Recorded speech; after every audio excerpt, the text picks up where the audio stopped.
I slept 4 hours last night. I feel good. I'm getting things done, you know? And, some people, they don't have an urgency to go get something done. And those people, they're going to have to work for the rest of their life. They're going to be doing working some bullshit. Yeah. They enslaved themselves. If we're going to use that word, they chose to enslave themselves. This is Derek Moneyberg. Today I get to chat with Vitor Belfort. Vitor is a UFC legend. He really helped build that sport. And most famous for knocking people out. You knocked out an awful lot of guys. You're one of the top finishers in that sport. You still are. You still hold records as one of the top finishers in that sport. I think I'm the second one. No, I just got beat by Derek. Oh, yeah? I seen Derek's last fight. I was in the front row at Apex. He's a beast, like he is. Derek is a big beast. Derek took his, funny way this interview is going to start, but I was at the Apex when Derek won, and he pulled his shorts and took his nut cup out and threw it into the audience. And this little man, like this tall, come running from the back, and he runs up front and he grabs it, and he's so proud to have Derek's sweaty nut cup. I never seen something like that at a fight. You ever seen anyone do something? No, instead of throwing the mouth, I threw the mouthpiece one time, but I kept my nutty. That's too intimate. Well, this little man was very happy to have Derek's. So.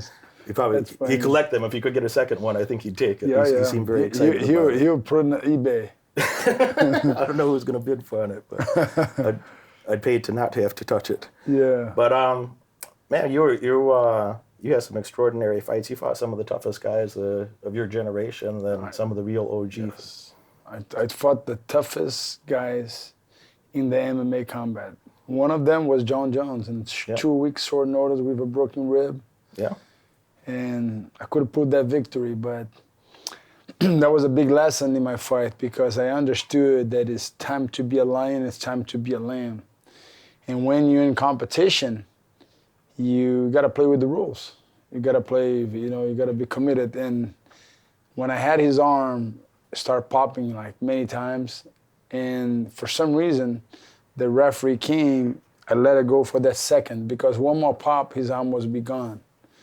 All the ligaments went off, but pop the bone, but I kind of let it go. And when you give a little inch in the octagon, and I mean, life is an octagon for all of us. And sometimes when you are facing with a job to do, you oversee fighting to protect your country, or you are a mom, single mom, working in your job, and life is not good to you. So that day is so important that you do your best on your job.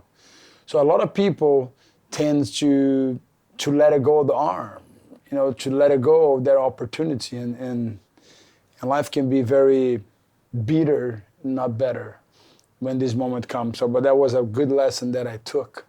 I'm stealing that right now. Be better, not bitter. Make a note of that. We're stealing that immediately. Be better, not bitter. Yeah, but that's the whole thing with life. And when we talk about money, it's like one of the quotes that I love the most. We buy money with our time. And I like what you said. You're willing to put 3 hours a day. I can teach you about managing your money. And like I said, I love to learn because I feel like all of us, we are slave of a system. And that system is called monetary system. You can only do things with your money, but actually it's not money, it's your time. Because whatever you put your time, that's what you get paid for. I think your time is your most valuable asset. Yeah. I don't know one rich person that values more money more than their time. Their time becomes the most valuable, the most precious. Yes, and that's what I've been learning in my lately years of my life. It's like, I look like I used to have more time. Now I have less time. Mm-hmm. I know the time's getting shorter and shorter. That's just something that God, He's in the scripture said the time's going to be shorter. And today looks like was yesterday. Literally look like we're living, a week go by like that. And I mean, we got to be very optimized with our time. I feel like I do more in a week than a lot of people do in a whole year. And I mean that somewhat respectfully, but some people, they just don't care. They're not doing so much with their life. And I feel like I get more done in 1 week than many people get in a year. But I feel like the years go by so quick now. It feels like a week. It just feels like a week. Boom, boom, boom, boom. And we're about the same age. So we got to change the subject so neither one of us cry. Thinking about how little time we have left. But the new 40s are the new 20s. So yeah, I'm 42, and I still feel very energetic. I could wake up. I slept 4 hours last night. I feel good. I'm getting things done. And some people they don't have an urgency to go get something done, and those people they're going to have to work for the rest of their life. They're going to be doing slavery, working some bullshit. They enslaved themselves. If we're going to use that word, they chose to enslave themselves.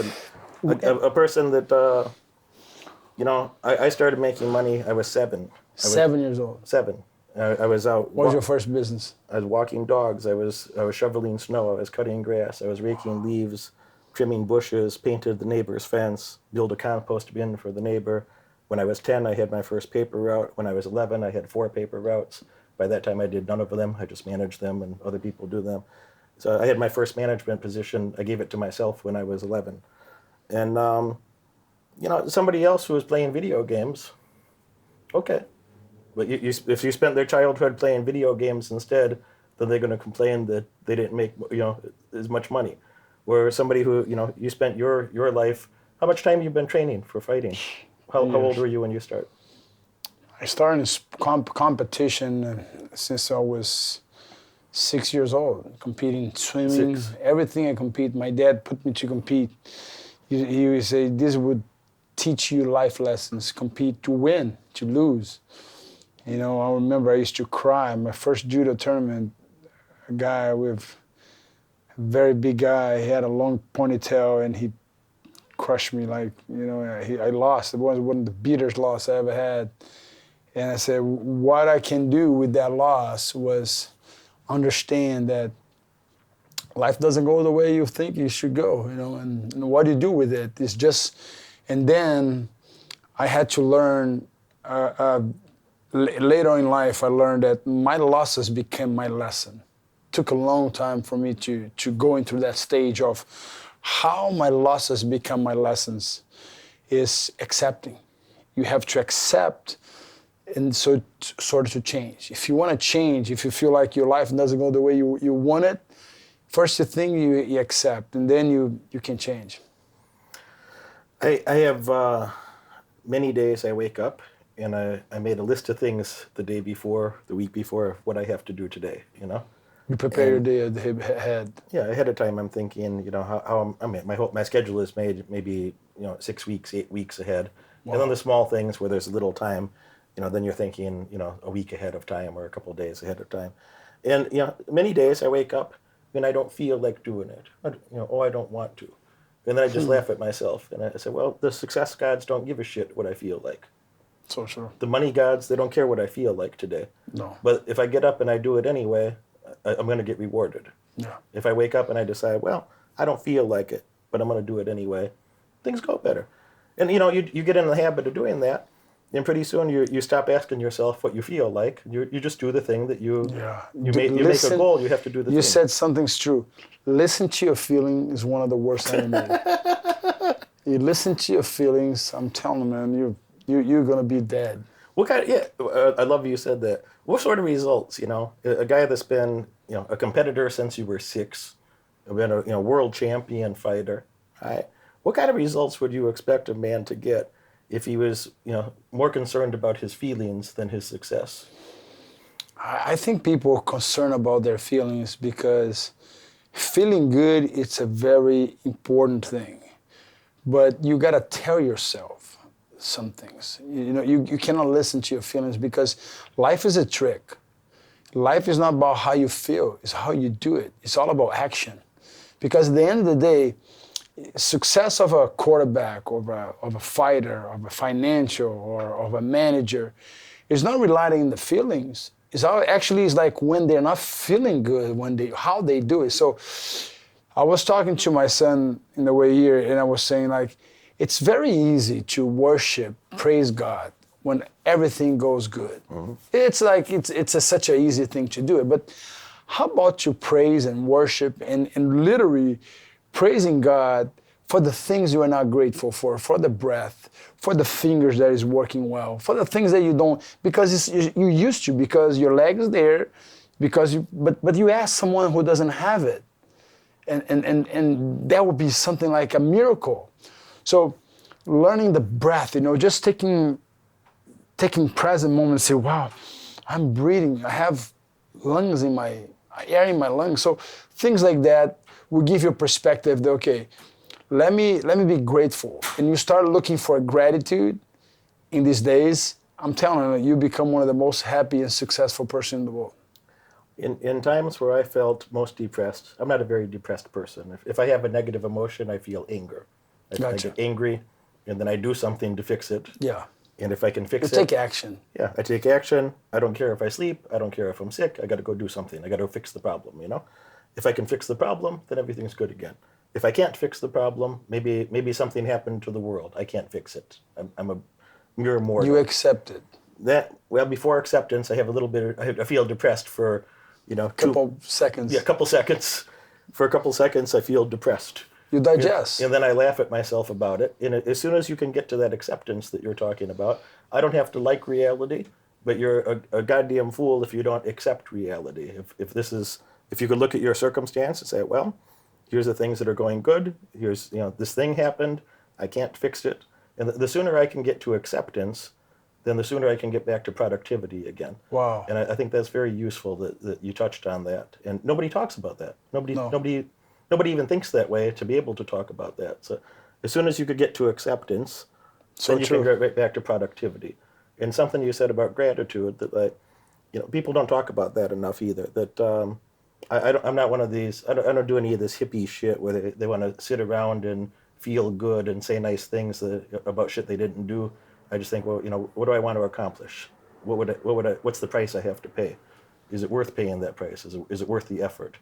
And then if it's yes, then we got to do that. Yes. And if it's no, then leave it, forget about it entirely, and go do something else. But if I found at times where I was most frustrated or depressed for those 2 seconds, as soon as I could start thinking about what are 10 things I could be grateful for right now? So true. I'm over 6 foot tall. I live in a good country. My hands, they're working good. Yes. That breath, I can breathe. Yeah. Things are pretty good, It's amazing how we living in a time where you are judged by how you dress, what is your beliefs. You're not judged by your character and your values. And I love philosophers and the people that wrote philosophy thousands of years ago, and it's still working the same today. And people don't understand.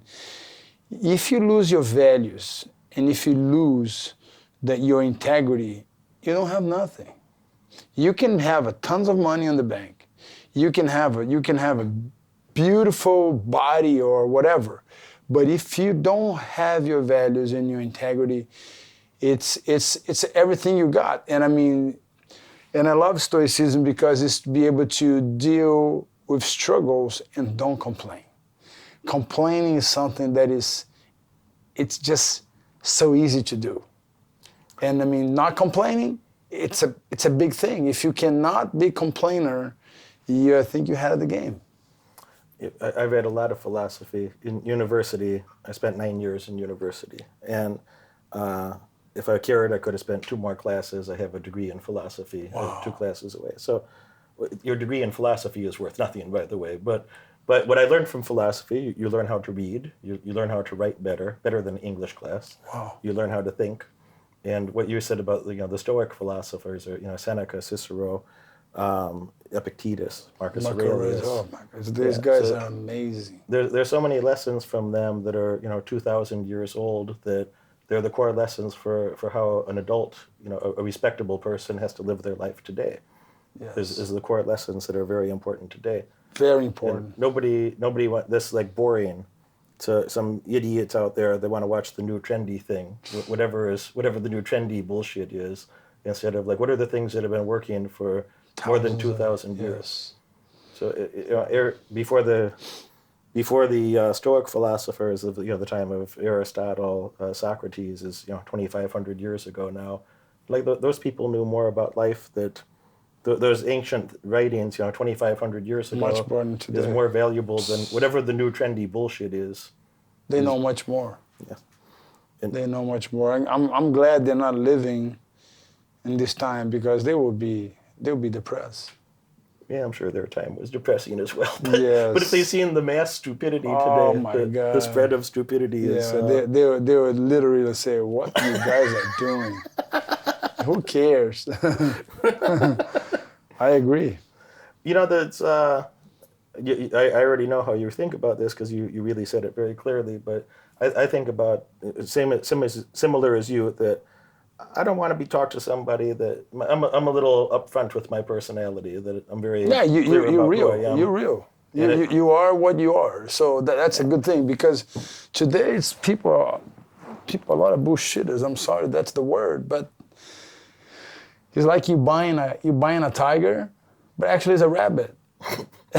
That's what's going on right now. People are rabbit, but they want to become a lion. You can't. You can't be friends with any of these people. So a normal person out there right now, that like what they think is their friend, they betray them for nothing, you know? As soon as it's a little uncomfortable to be friends, then Yeah. I don't really know that, a little distant. And You're I don't totally want these right. fake friends. The people I grew up with were, we didn't have any money. It was American poverty. It's not real poverty. It's not the favela. Yeah. It's not Yeah, Africa. yeah. It's American poverty. So it's very different, But some of those people from that time in my life, you could trust their word. Their word meant something. If they gave a promise, it meant something, You know he was going to come back. People maybe I went to university with, you can't trust them at all. They're very soft inside. They're like a little marshmallow inside. They're squishy. Yeah, they look hot on the outside, but it's soft on the inside. There's no integrity. There's zero. no honor. No honor. They sell you in business school. They do like a calculation, some math in their head, how much they would sell you for to betray you. So I don't like to make a lot of friends. A lot of Judas. I don't like to make a lot of friends, but if I make friends with somebody, I have a lot of friends for many years. You cherish. Yeah. I'm a good friend. I don't need a lot of friends. I don't want to make a lot of friends, but I'm a good friend, and I only want to be friends with somebody they're going to be a good friend to me too. Yes. Especially when, my life is so good now. I'm not going to have any more, bad days. Someday I'm going to die, but okay, Yeah, so but you're going to have a living life. Yeah. That's important. Say everybody would die, but everybody will really live. Yeah. That's a question that I ask myself. Everybody would die. You have to agree with me. Whoever watching us, everybody would die. But it comes to the second question. Everybody will really live? Not. I don't believe that everybody will really live. So you got to put some, like you said, put some sacrifice. You got to kill some things in your life. And friendship is a sacrifice. It's your time, it's a... What are some of the things that you had to say no to or sacrifice to say yes to the things that you wanted most, to accomplish your biggest goals? What are some of the things you had to not do to be able to accomplish some of your Be accepted by my friends. I had to say a lot of no, just like not having friends. I had to come to a time in my life that my coach was my best friend. And it was hard to have friends because every time you had a friend, you're single, it's an invitation. Let's go to the club. Hey, this girl wants to go out with you. Oh, I have a business opportunity for you. So they want to use you. So it's hard, like nobody's going to invite you. Hey, I have a stock, buy the stock. No, they want to sell you something that is not worth anymore. Hey, buy a Dogecoin, like another day. So I say, what? And I went to read about it, and I said, my money, I'm going to put my money, if Elon Musk says something good, goes up. If it says something bad, goes down. So depending on a person. So I was like, where the heck I'm putting my money where a celebrity can say good things? So actually my money is not Elon Musk. So let me buy Tesla. Yeah. So that's the things that literally we are living in the world today. And I like to make an analogy of financial because my friend was convincing me that Dogecoin was going to be good, and I made a research, and I asked some of my very important friends, and I asked him, and I remember I asked this question. He owns a basketball team, I cannot mention his name, and I asked him, I said, it's worth it. He said, Victor, just gamble, just fun, just for fun, just gamble for fun. But I said, it's worth it. He said, no, I will not, it's just for fun. Just you want to have, so I'm putting my money for fun? Or no, I'm not putting my money for fun. I don't like gambling. I don't gamble. I like to make money. This I like to do, so it's not reliable. When I go to the casino, I spend a lot of time in Las Vegas. I used to own the casinos. I used to own stock in those casinos. Yeah. I go to Asia to go look at the casinos over there too. I used to own stocks in these casinos. I never spent any money gambling. I never put any money on the table. They did not, Las Vegas, maybe $60 billion to build, 3 miles, 4 miles of the strip there. About $60 billion of infrastructure. They didn't put that there to give us money. They didn't pay for that by giving the money to me and you for no reason. Lorenzo Fertitta and Frank Fertitta asked it, and he said, do you think, the probability to win would be, if we give a lot of money away, it would not be here? Yeah, you wouldn't have the casino chain, yeah. Yeah, so it's, you're totally right.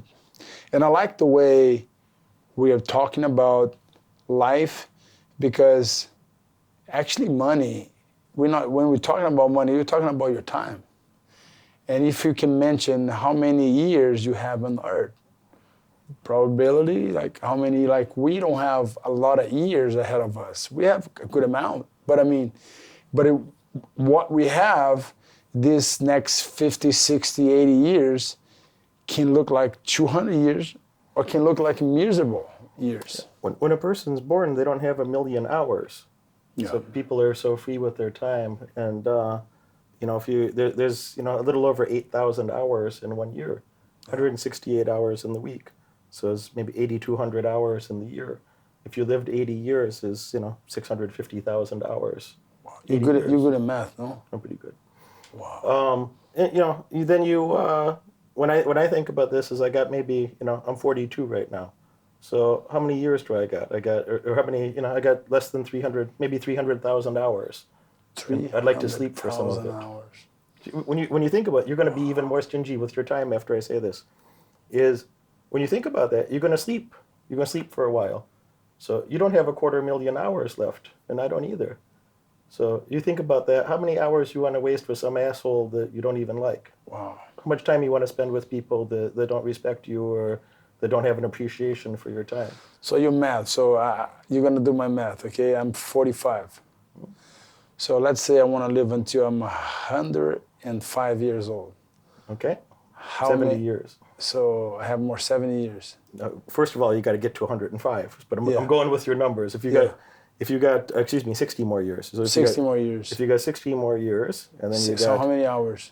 Well, if you had 60 years times 8,000 is 480,000, and then we got to put those 200 back in there times 60, so 490,000. 490,000. Now you only got to make it to 105. What percentage of the population does that? Yeah, so that's the thing. So and I'm putting a high number.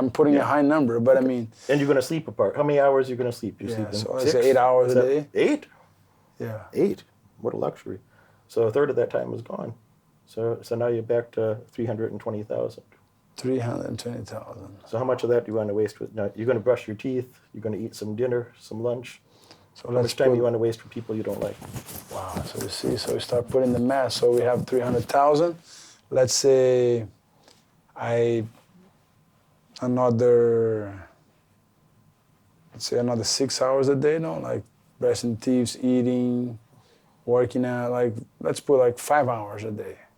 So plus 5 hours a day. So you're making me take out. Now I got to divide by 16 times 11. No pressure. All right. So if you had 320 divided by 16, you end up with 220,000. 200. So from 500, you go back to 200. So they're checking my math over here. Am I wrong about anything I said? I don't think you are. That's right, because you're smart and I'm right. Hey. Wow. I'm putting my money whatever you tell me where to put. This guy knows. Well, I'm going to follow your advice about fighting, and maybe I'll help you do some math. The Champion interview you just watched is just a tiny teaser from this Champion's extended, full-length interview contained inside my comprehensive wealth building foundations course, The 10 Commandments of Wealth. Get inside the 10 Commandments of Wealth, and as a bonus, you get dozens of in-depth interviews with world champions just like this. Leave a comment if you want a business or success question answered, and subscribe for even more winning.